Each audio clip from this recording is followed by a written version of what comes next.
Shalom, bien-aimés dans le Seigneur, nous vous saluons dans le nom précieux et glorieux de notre Seigneur Jésus. Nous sommes aujourd'hui mercredi et nous sommes en communion pour votre émission Que la Bible parle, une émission qui vous est présentée par votre serviteur, le pasteur Philippe Mukenge. Nous sommes dans la joie de pouvoir réellement partager ce moment. Nous sommes dans la joie de pouvoir communier. Nous sommes dans la joie de pouvoir exalter et célébrer le nom de notre Seigneur Jésus. Nous prions le Seigneur parce que nous croyons qu'il est Dieu. Nous croyons qu'il est le Seigneur, qu'il est le maître des temps et des circonstances. C'est lui qui élève son nom au-dessus de tout. Nous sommes dans la joie de pouvoir réellement communier et partager ce moment avec vous. Que le Seigneur vous soit favorable, que le Seigneur vous bénisse, que le Seigneur puisse vous accorder toutes les bonnes choses parce qu'il est Dieu. Nous sommes aujourd'hui mercredi et nous voulons partager la parole du Seigneur. Nous voulons élever le nom de notre Seigneur Jésus. Nous voulons être en communion avec tous les bien-aimés et pouvoir réellement répondre aux préoccupations de chacun de nous. Votre émission Que la Bible parle est une émission qui répond à vos questions, une émission qui répond à vos préoccupations, une émission qui répond à vos problèmes parce que c'est une émission qui vous permet de pouvoir réellement glorifier le nom de notre Seigneur. Que le Seigneur vous soit favorable, que le Seigneur vous bénisse, que le Seigneur puisse vous accorder toutes ces faveurs, que le Seigneur puisse vous donner tout ce qui est nécessaire dans le nom précieux et glorieux de notre Seigneur Jésus. Nous sommes dans la joie de pouvoir réellement partager ce moment. Nous sommes dans la joie de pouvoir glorifier le nom de notre Seigneur Jésus. Nous sommes dans la joie de pouvoir réellement élever celui qui est au-dessus de toutes choses parce que il est le Dieu merveilleux, le Dieu qui élève son nom au-dessus de tout. Il est le Dieu qui accorde ses faveurs. Notre prière est que le Seigneur puisse réellement vous assister et que le Seigneur puisse vous accorder ce que vous avez dans le cœur, ce que vous vous préoccupez de pouvoir réellement avoir et pouvoir être en capacité de pouvoir servir le Seigneur. Que Dieu puisse vous accorder toutes ces choses, que le Seigneur puisse vous donner ce qui est le désir de votre cœur, que le Seigneur puisse écouter le cri de votre cœur, que le Seigneur puisse exaucer votre prière, parce que nous croyons que lorsque nous servons le Seigneur, lorsque nous nous attachons à lui, lorsque nous accomplissons sa parole, le Seigneur nous donne toutes choses, il nous accorde toutes ses faveurs, il nous donne tout ce qui est nécessaire à la vie de tous les jours, parce que nous croyons qu'il est le pourvoyeur et il est celui qui nous donne toutes choses pour la gloire de son nom. Bien-aimés dans le Seigneur, nous sommes dans la joie de pouvoir communier, nous sommes dans la joie de pouvoir élever le nom de notre Seigneur. Nous saluons notre bien-aimé Jean-Marie, nous saluons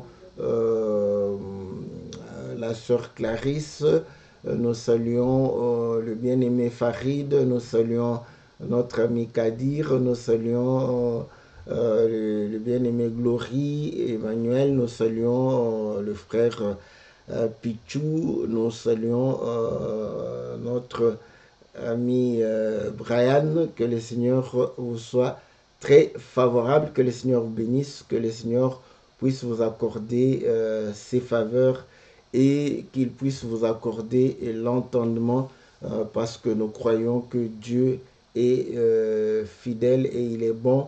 Il est bon pour tout un chacun de nous. Il est bon pour tous ceux qui s'attachent à lui. Il est bon pour tous ceux qui vivent sa parole. Il est bon pour tous ceux qui élèvent son nom. Il est bon pour tous ceux qui glorifient sa parole. Voilà, bien-aimés dans le Seigneur, notre prière est que le Seigneur puisse nous donner sa sagesse, qu'il puisse nous donner aussi son intelligence afin de pouvoir vivre et comprendre la parole du Seigneur.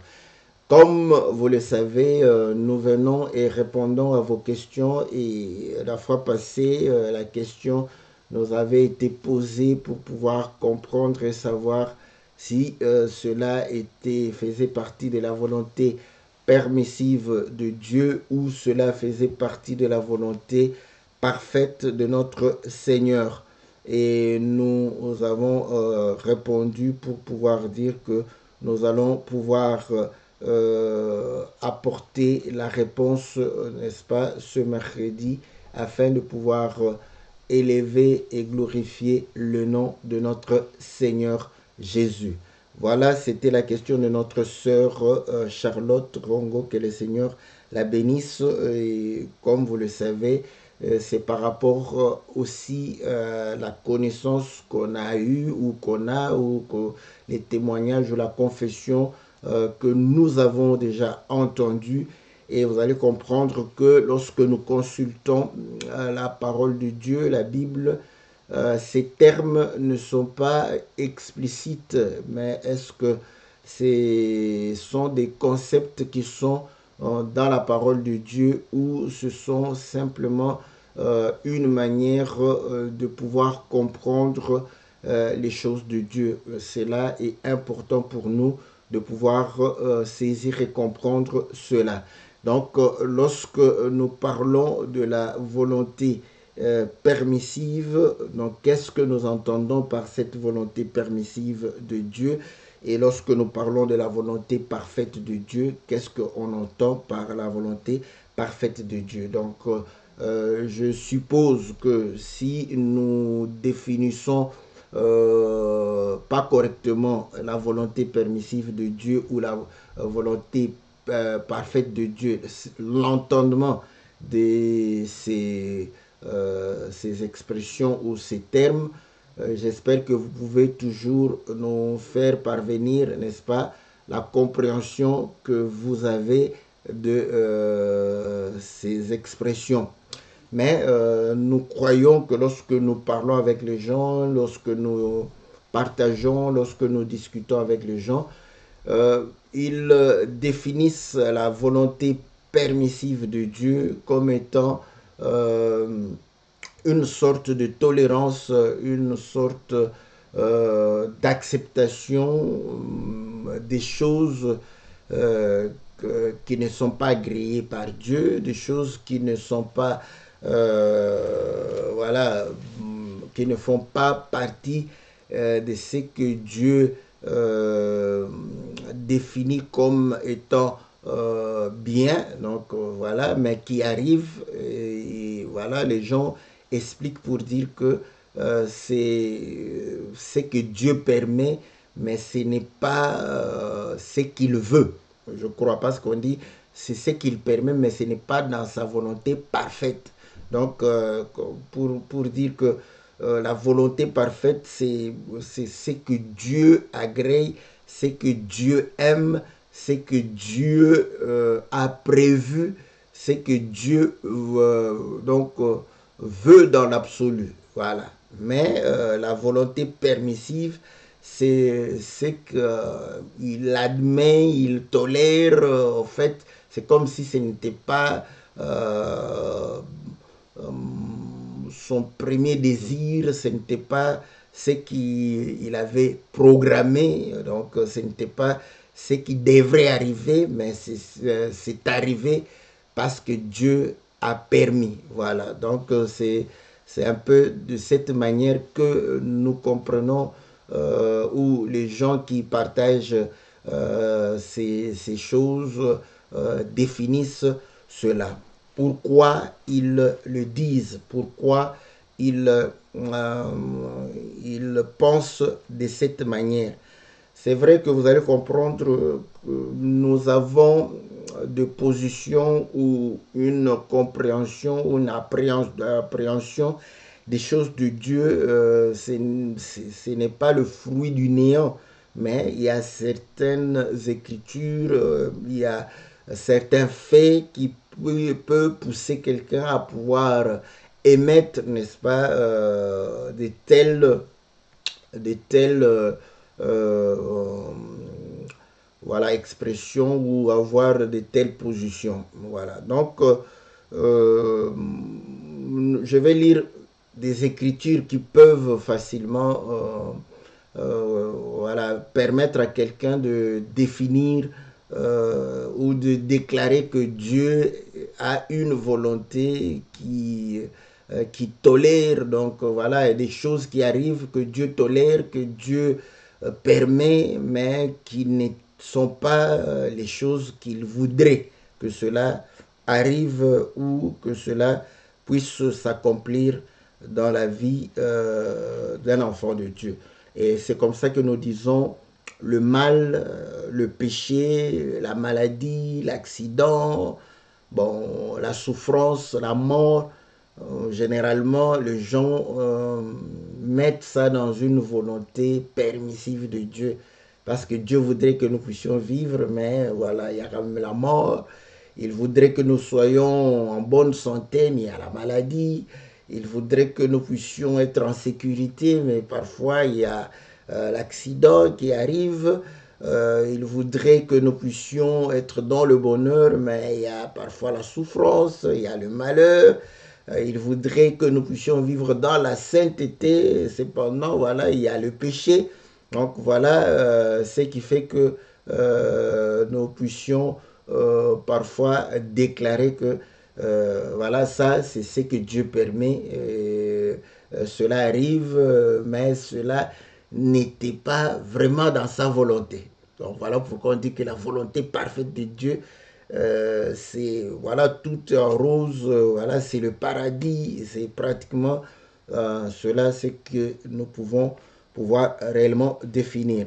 Je lis une écriture de 1 Pierre chapitre 3, 1 Pierre chapitre 3, comme je viens d'énumérer les choses que nous mettons ou les hommes mettent dans la volonté permissive de Dieu. Je lis au chapitre 17. Je peux commencer même au chapitre 1 Pierre chapitre 3 au verset 15. Je commence au verset 15.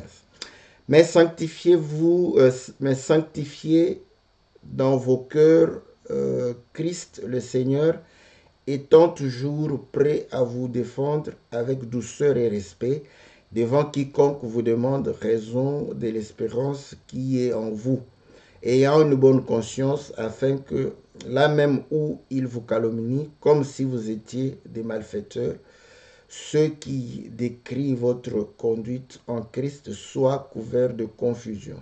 Car il vaut mieux souffrir si telle est la volonté de Dieu en faisant le bien qu'en faisant le mal. Voilà. Donc, vous voyez, il met une condition pour dire au conditionnel, si telle est la volonté de Dieu.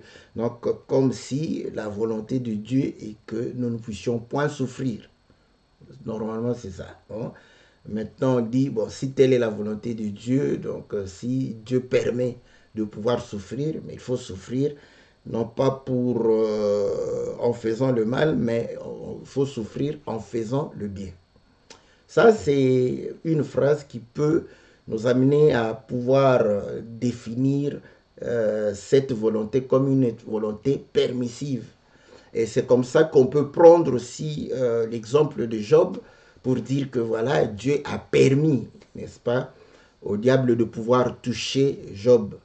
Mais maintenant, on se dit, mais est-ce que Dieu voulait véritablement que Job souffre? Non, Dieu ne voulait pas. C'est le diable qui a demandé, c'est le diable qui a voulu que Job puisse souffrir. Voilà des choses qui nous poussent à pouvoir faire cette différenciation. Et une écriture qui peut nous amener à comprendre quelle est la volonté parfaite de Dieu. Je prends l'écriture de Romains, chapitre 12. Romains, chapitre 12. Nous allons lire au verset... Romains, chapitre 12. Au verset 2. Ne vous conformez pas au siècle présent, mais soyez transformés par le renouvellement de l'intelligence, afin que vous discerniez quelle est la volonté de Dieu, ce qui est bon, agréable et parfait. Voilà. Donc, vous voyez, donc ici, la volonté de Dieu est définie comme étant des choses qui sont saintes, agréables à Dieu et qui sont parfaite, donc qui manifeste la perfection de Dieu. Donc voilà, le salut fait partie de cette volonté. Dieu veut que nous puissions être sauvés. Dieu veut que nous ayons la vie éternelle. Dieu, voilà, c'est ça. Ça, on définit, on dit que voilà, c'est ce que Dieu veut. Donc quand j'ai la vie éternelle, c'est dans la volonté, et cette volonté est agréable à Dieu, ce qui est programmé, ce qui est voulu par Dieu. Et voilà, si je suis dans la sanctification, donc c'est une volonté que Dieu agrée, c'est une volonté que Dieu est en train même de nous encourager à pouvoir vivre cela. Voilà, ça paraît correct, mais c'est que nous allons dire que très souvent, comme nous le disons, beaucoup d'entre nous, nous voulons comprendre Dieu avec notre intelligence. Nous voulons comprendre Dieu avec nos capacités, avec nos limites, avec voilà, notre compréhension. Voilà. C'est vrai que la parole de Dieu, n'est-ce pas, et comme nous le disons, c'est dans les Écritures, donc se retrouve dans les Écritures. Et là, nous utilisons les mots et les mots ont un sens. Maintenant, vous allez comprendre que dans la compréhension de l'homme, de l'humain, voilà, on essaie de comprendre, on se dit que non, Dieu ne peut pas vouloir dans l'absolu que je puisse souffrir. Dieu ne peut pas vouloir dans l'absolu que je puisse échouer. Dieu ne voudrait pas dans l'absolu que je puisse manquer. Donc, ce n'est pas ça, sa vraie volonté. Sa vraie volonté que je puisse avoir tout ce qui est nécessaire. Voilà pourquoi quand on prêche que lorsqu'on est en Christ, lorsqu'on croit la parole, c'est comme s'il n'y aura plus de difficultés, il n'y aura plus des obstacles, il n'y aura plus des échecs, il n'y aura plus de maladies, il n'y aura plus... C'est exactement comme ça que la personne comprend. Maintenant, quand on se pose la question, mais pourquoi il y a la maladie, pourquoi il y a les échecs, pourquoi il y a la difficulté, pourquoi il y a des obstacles, pourquoi il y a voilà, des défaites, pourquoi on tombe parfois, pourquoi il y a le mal. Et quand on ne sait pas répondre à ces questions-là, c'est comme ça qu'on se dit. Mais pourquoi les gens le disent? Vous allez comprendre que les gens se sont posé les questions pour savoir mais d'où vient le mal. Bon, de manière simple, comme je dis toujours, quand vous êtes à l'école primaire, on peut vous donner des réponses qui sont simples par rapport à la compréhension, à la capacité de compréhension qu'on a. Donc, quand on pose la question d'où vient le mal, le mal vient du malin. Voilà, c'est pourquoi on l'appelle malin, parce que le mal vient de lui. Donc, de diable, voilà. Le mal vient de là. Ça, c'est plus simple, c'est plus facile. C'est plus facile à comprendre. Et humainement parlant, le mal vient d'où? Vous allez comprendre que nous avons tendance à voir que le mal vient d'ailleurs, pas de nous-mêmes. Très souvent, le mal vient de l'autre. Voilà, pas de soi-même. Quand il y a, l'échec, on s'incrimine difficilement. Hein, c'est la raison, les autres n'ont pas voulu, ils n'ont pas permis. Donc le mal, c'est difficile de pouvoir se dire que bon, le mal vient de nous. Parce qu'on veut être bien, on veut être bon. Voilà. Donc, mais cependant, ce n'est pas ça ce que la parole déclare. Nous allons essayer de retrouver l'écriture de Lamentation, n'est-ce pas? Vous allez comprendre que Jérémie s'est retrouvé dans des difficultés.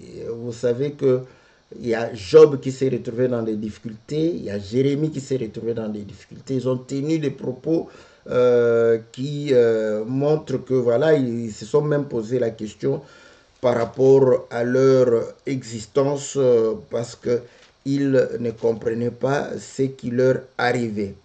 Écoutez, nous allons vouloir lire les Écritures dans Lamentation chapitre 3.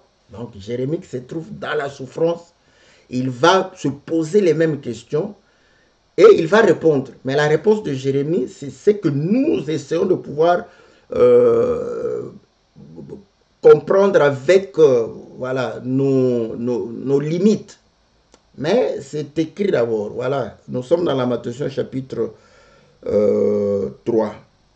Je lis au verset... je commence à quel verset? Je lis le verset 30. Il présentera la joue à celui qui le frappe, il se rassasiera d'opprobre. Car le Seigneur ne rejette pas toujours, mais lorsqu'il afflige, il a compassion selon sa grande miséricorde. Car ce n'est pas volontiers qu'il humilie et qu'il afflige les enfants des hommes.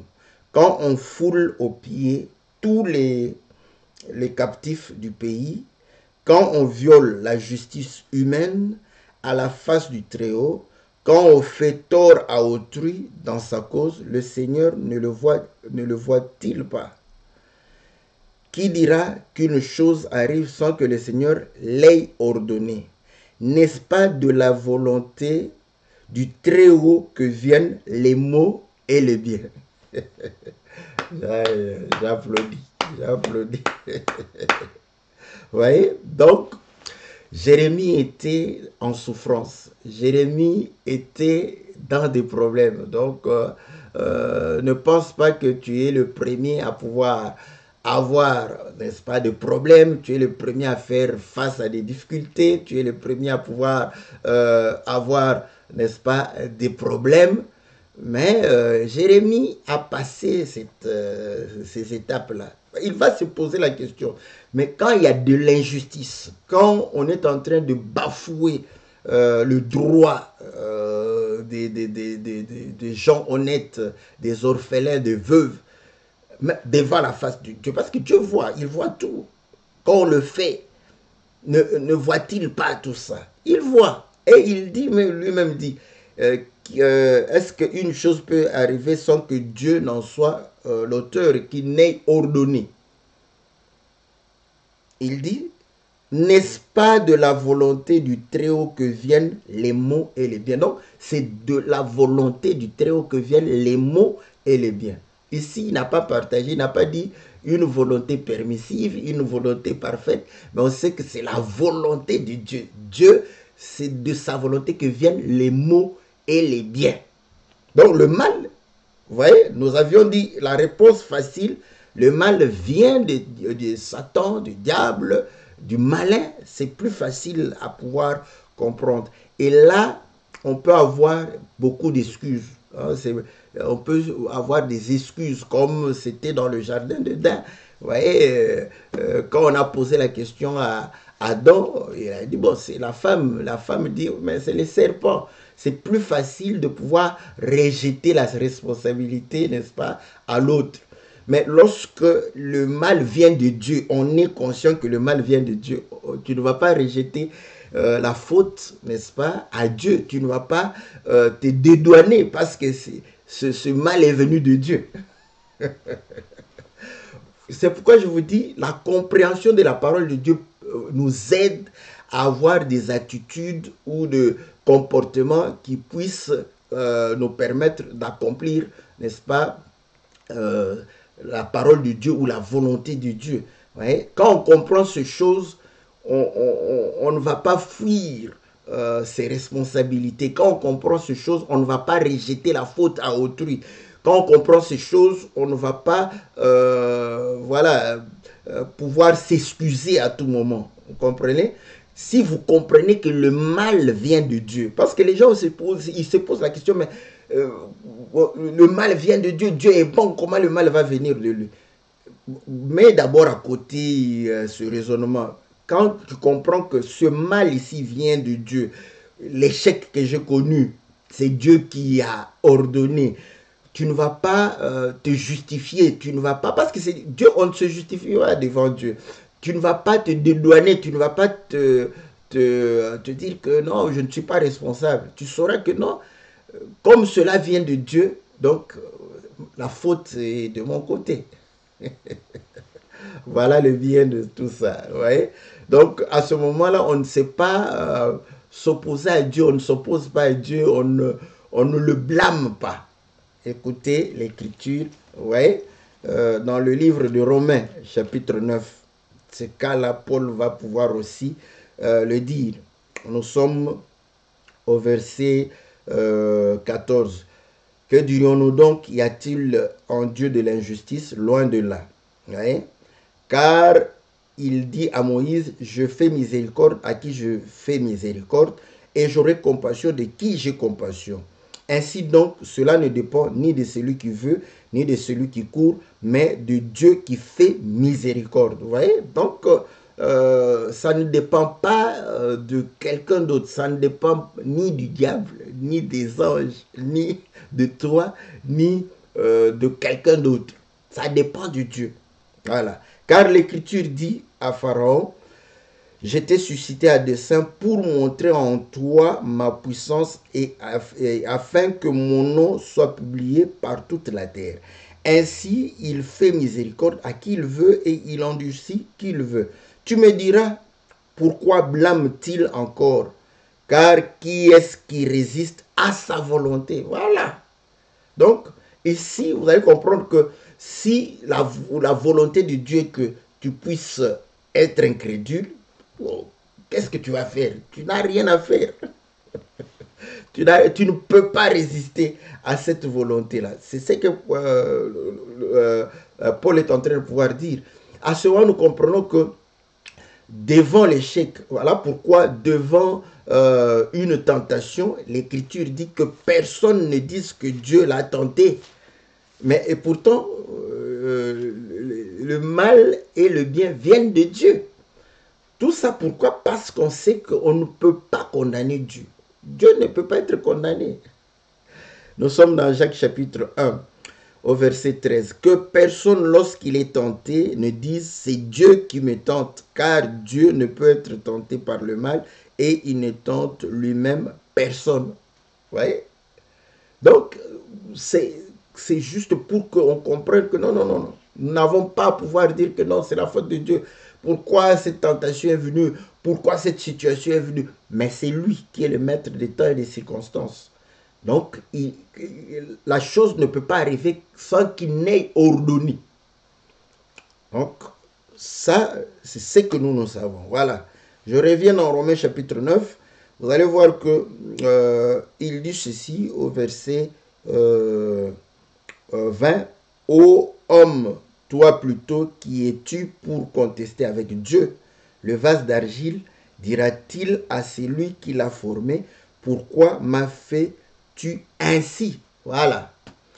Pourquoi j'arrive ici? Parce que nous sommes en train de vouloir répondre selon, non pas les pensées des hommes, selon la compréhension des hommes. Parce que la Bible, la parole de Dieu, il y a une compréhension humaine et il y a ce que Dieu comprend de sa propre parole.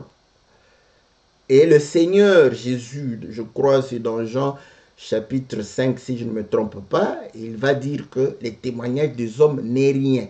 Donc les hommes témoignent les choses selon leur compréhension.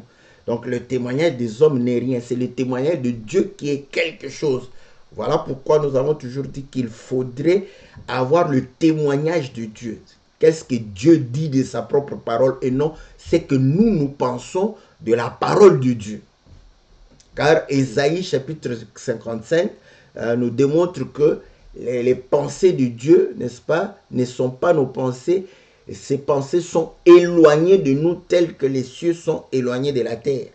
Donc, pour comprendre que ce n'est pas avec la pensée humaine. La pensée humaine, le Seigneur, dans Matthieu chapitre 16, va dire à Pierre, arrière de moi, Satan, à cause des pensées humaines. Donc, voilà pourquoi nous traitons la pensée humaine comme étant satanique. Ce n'est pas nous. Parfois, quand on fait comme ça, on dit, ah, mais vous êtes trop dur, vous êtes des intégristes, vous êtes, voilà, vous voulez montrer que c'est vous. Non, on ne veut rien montrer. Matthieu chapitre 16 au verset 23. Mais Jésus se retourna, dit à Pierre, arrière de moi Satan, tu mets en scandale, car tes pensées ne sont pas les pensées de Dieu, mais celles des hommes. Voilà. Vous voyez, donc les pensées de l'homme, c'est satanique, même si elles sont bonnes. Parce qu'ici, c'était une bonne chose pour Pierre de garder Jésus. Il ne voulait pas perdre Jésus. C'était une bonne chose humainement, mais satanique par rapport à la pensée de Dieu. Maintenant ici, la volonté parfaite de Dieu, c'était quoi? Que le mal arrive au Seigneur. Voilà, parce que c'était ça. Le Seigneur est en train de montrer, non, ce que tu es en train de dire là, ce n'est pas la volonté de Dieu. La volonté de Dieu est que je meure. Mais toi, quand tu meurs, tu dis que c'est que Dieu permet. Mais ici, le Seigneur est en train de revendiquer, non, la mort, sa mort fait partie de la volonté parfaite de Dieu. Bon, sauf ta mort. Ta mort fait partie de la volonté permissive de Dieu. Donc Dieu permet ta mort, mais ce n'est pas dans la volonté parfaite de Dieu.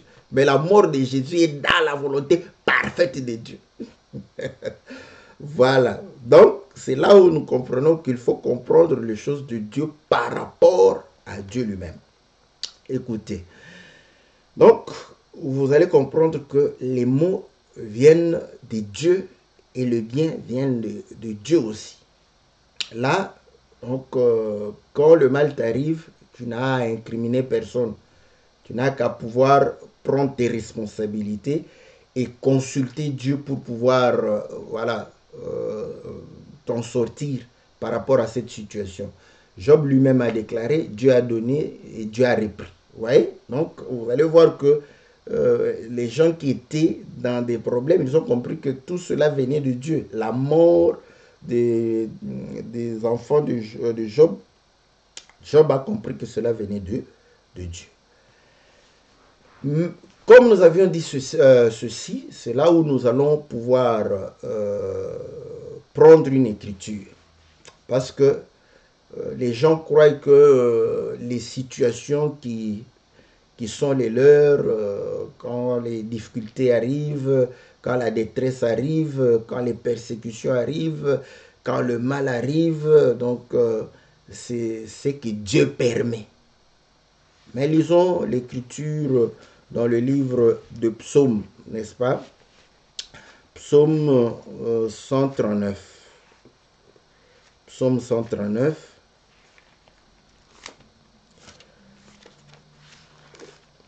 Au verset, voilà, c'est une écriture connue. Psaume 139, le verset, je commence au verset 15. Il dit ceci, mon corps n'était point caché devant toi. Lorsque j'ai été fait dans un lieu secret, tissé dans les profondeurs de la terre, quand je n'étais qu'une masse informe, tes yeux me voyaient. Et sur ton livre étaient tous inscrits les jours qui m'étaient destinés avant qu'aucun d'eux existât. Je vais reprendre ça calmement. Vous voyez? Il dit ceci. Au verset 16. Quand je n'étais qu'une masse informe, tes yeux me voyaient. Et sur ton livre étaient tous inscrits. Donc, dans le livre de Dieu, mes jours, tes jours, étaient tous inscrits. Et il dit, les jours qui m'étaient destinés avant qu'aucun d'eux existât. Donc, ce qui t'arrive dans ta vie ne surprend pas Dieu.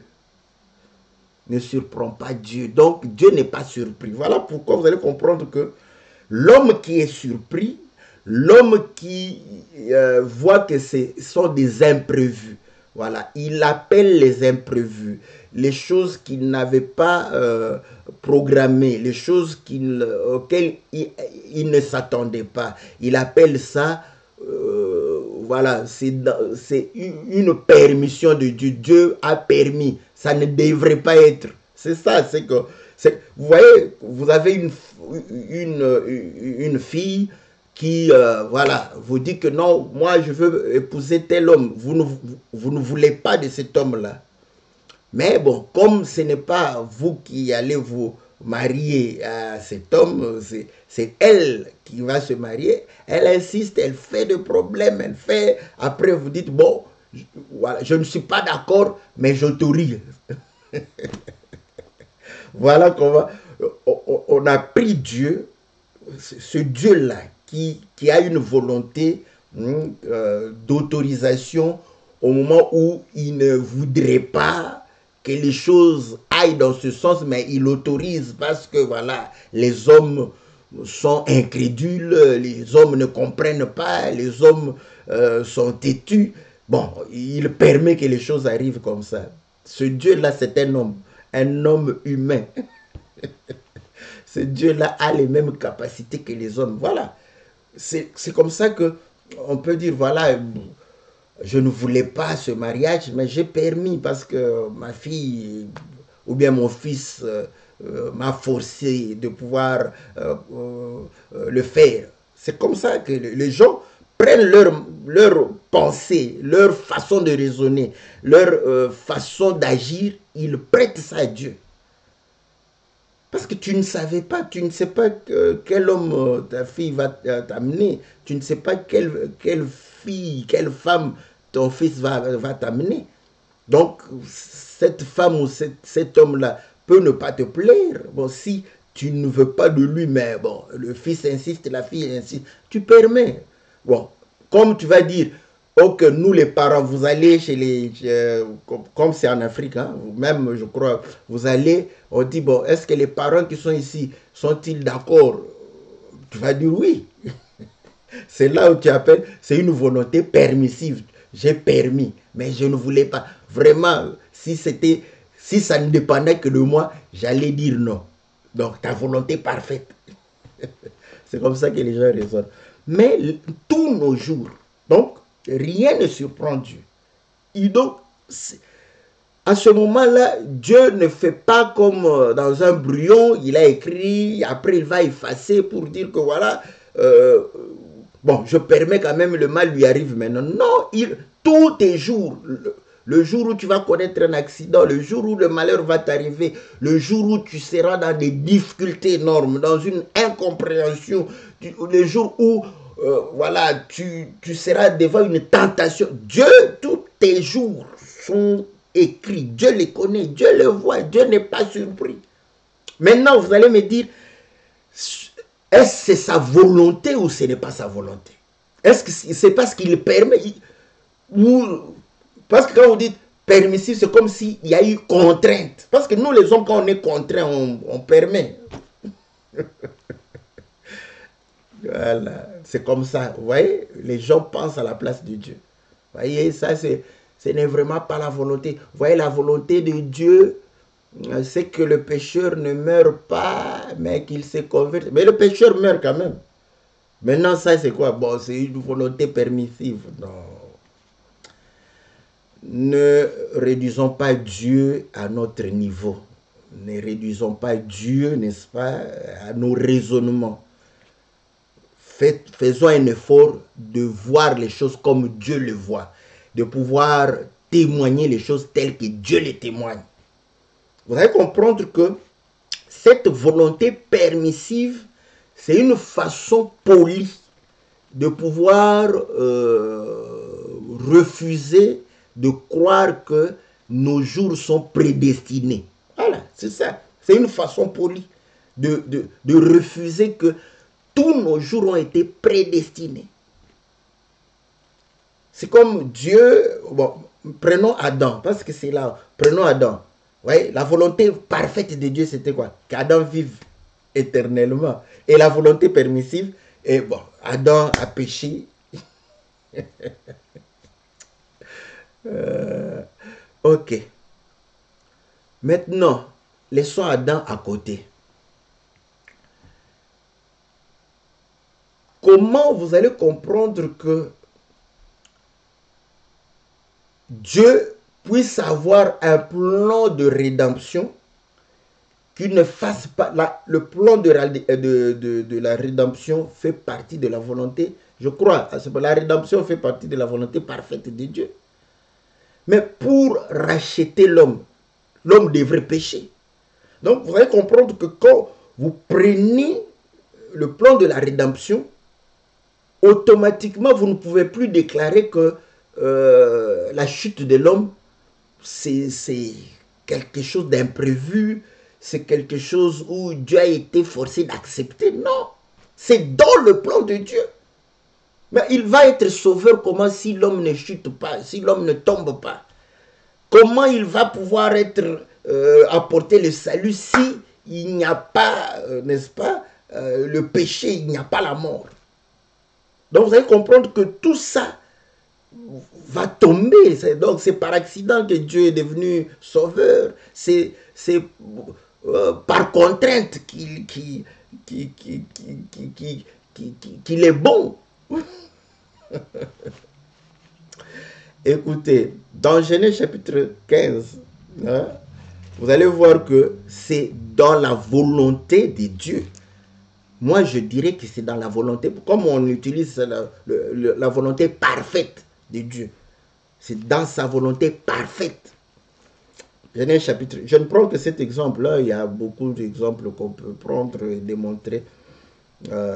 Genèse chapitre 15, au verset 13. Et l'Éternel dit à Abraham, sache que tes descendants seront étrangers dans un pays qui ne sera point à eux. Ils y seront asservis et on les opprimera pendant 400 ans.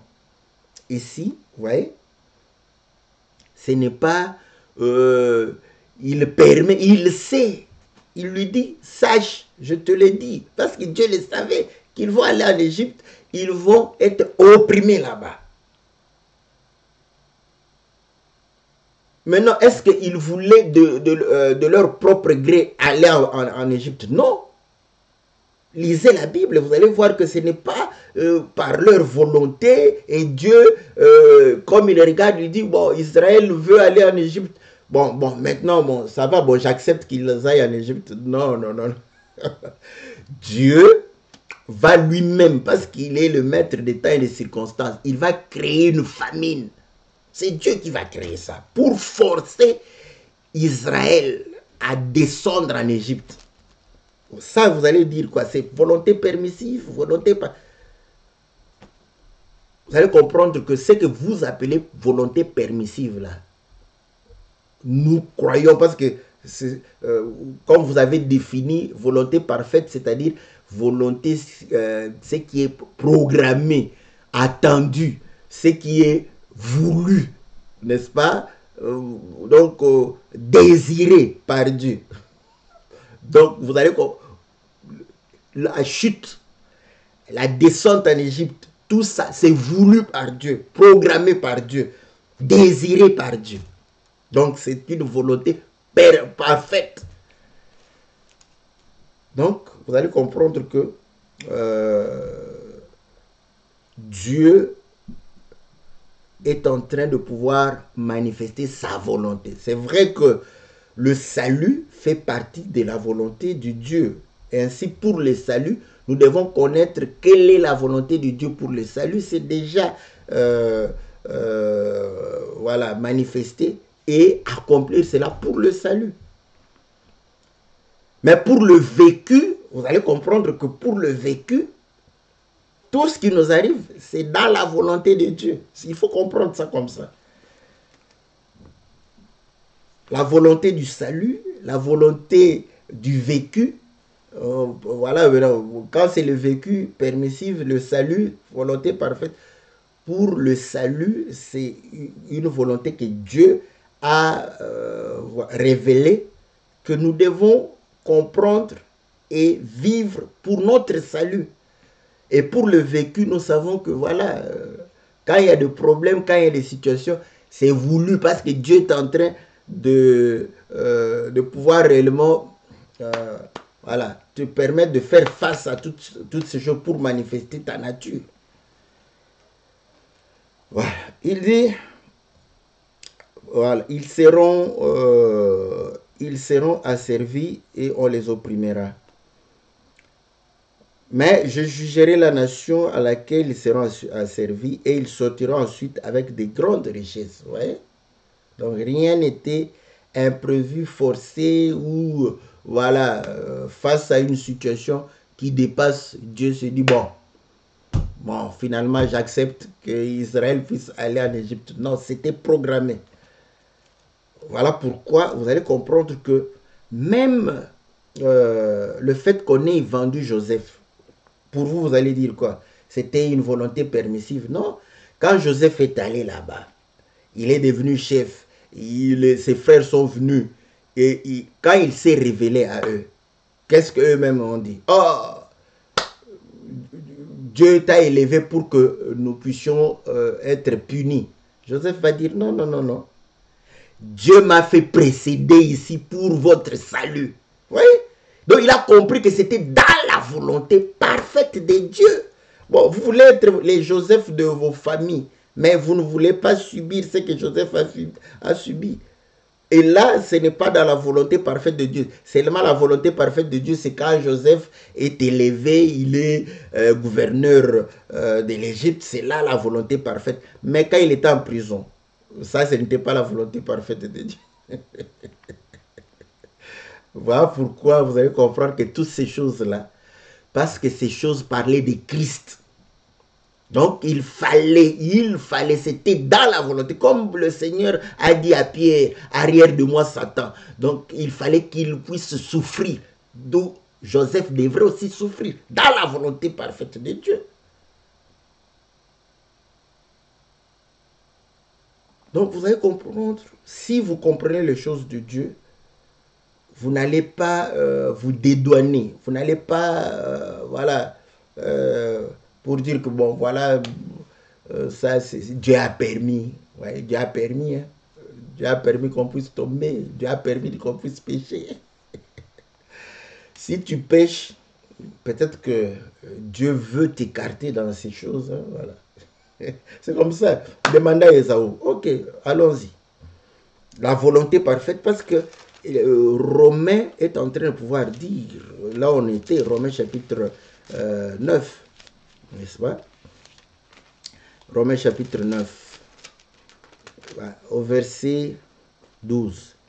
Il fut dit à Rebecca, l'aîné sera assujetti au plus jeune, selon qu'il est écrit, j'ai aimé Jacob et j'ai haï Ésaü.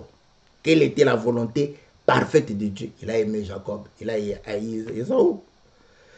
Que dirions-nous donc? Y a-t-il de l'injustice? Ah, je vais lire au verset 11, parce que c'était...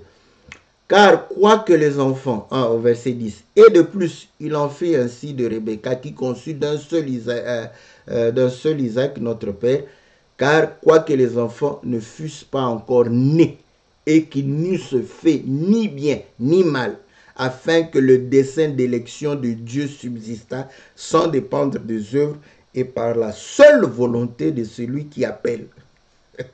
La seule volonté parfaite de celui qui appelle.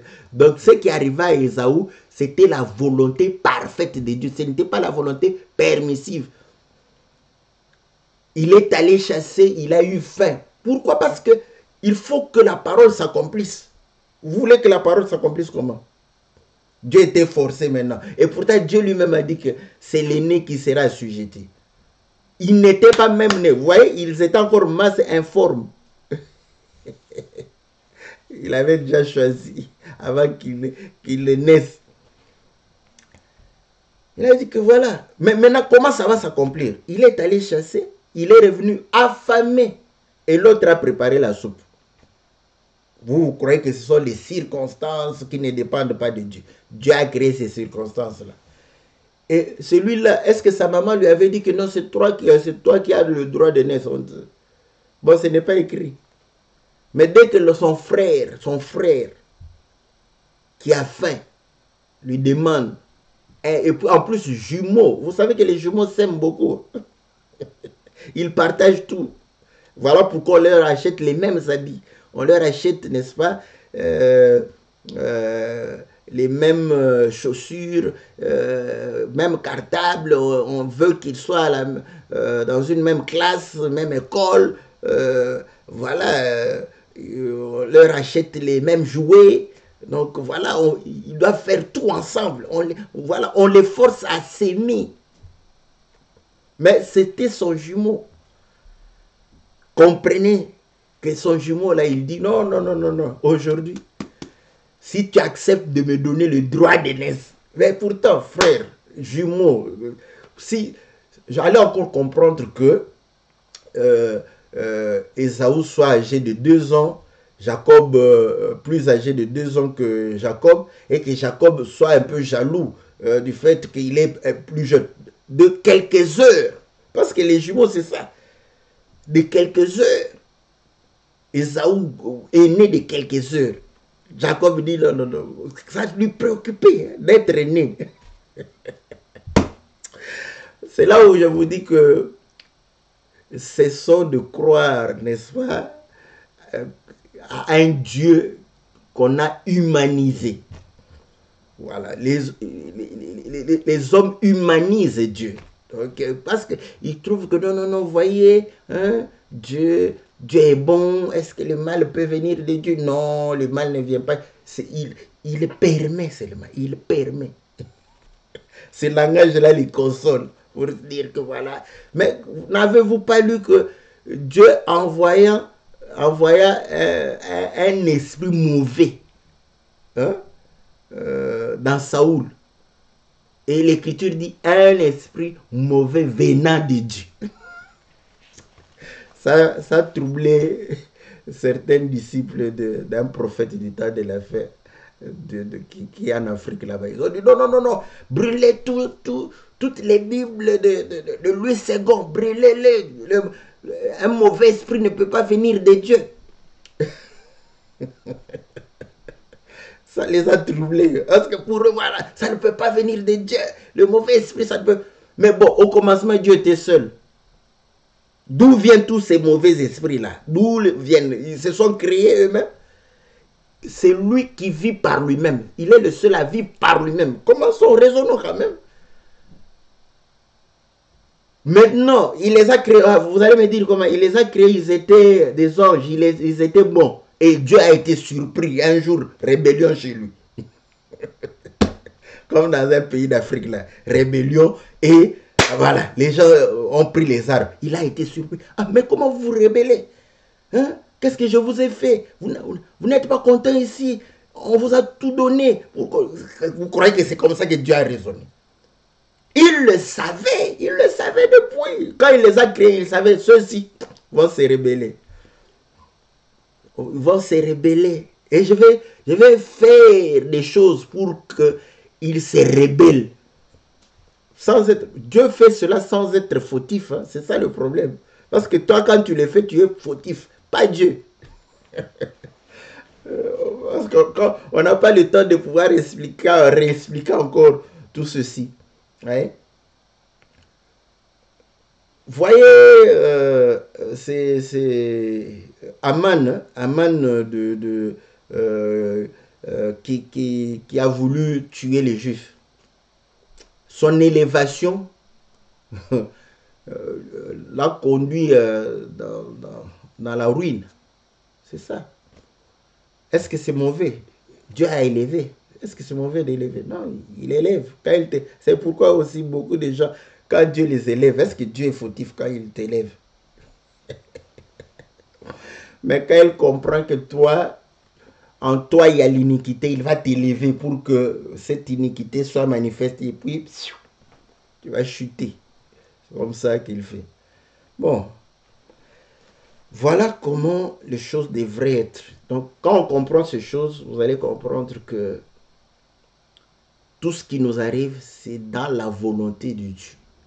Maintenant, quand tu comprends ces choses, voilà pourquoi l'Écriture dit que tout concourt au bien de ceux qui aiment Dieu. Donc, le malheur qui nous arrive, la souffrance que nous avons, c'est pour notre bien. C'est dans la volonté de Dieu, parfaite pour notre bien. Donc, vous voyez, l'objectif, c'est notre bien. Donc, il n'y a rien de... Voilà. Non, ce n'est pas négatif chez nous, tout est positif. Voilà. Donc, voilà, moi je crois humblement que cette notion est une forme de refus poli, intelligente, de pouvoir croire que nous avons été prédestinés. C'est écrit noir sur blanc, hein. Parfois vous dites, je lis l'Écriture, Romains chapitre 8, au verset 28. Nous savons du reste que toute chose concourt au bien de ceux qui aiment Dieu et de ceux qui sont appelés selon son dessein, selon sa volonté parfaite. Car ceux qu'il a connus d'avance, il les a aussi prédestinés à être semblables à l'image de son Fils, afin que son Fils fût le premier-né entre plusieurs frères. Ceux qu'il a prédestinés, il les a aussi appelés. Voilà pourquoi il nous a, parce que nous avons été prédestinés. Voilà pourquoi nous devons rencontrer l'appel de Dieu. Et quand tu rencontres l'appel de Dieu, comme ton cœur a été prédestiné, tes oreilles ont été prédestinées, tu vas entendre le jour où, voilà, tu dois entendre la voix de ton berger. Tu entendras. Que les gens le veuillent ou non, tu entendras. Que tu écoutes quelqu'un d'arrogant, de brutal, mais qui te dit les choses vraies, tu entendras. Que tu écoutes quelqu'un de calme, de posé, de tolérant, de doux. Hein? Si c'est ton jour, tu entendras. Que tu écoutes quelqu'un d'éloquent. Si c'est ton jour, tu entendras. Question qu'il te dise les choses de ton Père, du royaume, tu entendras. Même s'il parle ce jour-là du crocodile, de l'hippopotame, tu entendras parce que c'est ton jour. Tu n'auras pas de prétexte pour dire que mais, comment l'amour de Dieu peut se traduire dans le crocodile, dans l'hippopotame. Vous parlez de que de l'hippopotame, vous parlez de... Tu entendras parce que tu as été prédestiné. C'est ça. C'est pourquoi vous allez voir que, comme Paul dit, quels que soient les motifs, quels que soient, mais si mes frères prêchent Christ, je vous dirai, néanmoins Christ n'est pas moins annoncé. Alors ne regarde pas dans la forme, tout ça. Oh, oui, mais l'évangile c'est bien, mais vous, voyez, vous êtes, quand vous parlez, vous tenez, vous faites... Non, tout ça, quand tu as compris que c'est bon, quand tu as goûté que le Seigneur est bon, approche-toi. Ne regarde pas la façon. Nous, on est des Africains, c'est normal. Vous voulez que je fasse quoi? Je prêche avec ma culture. Et je sais que quand un blanc m'écoute maintenant, quand je suis en train de prêcher là, il aura des difficultés.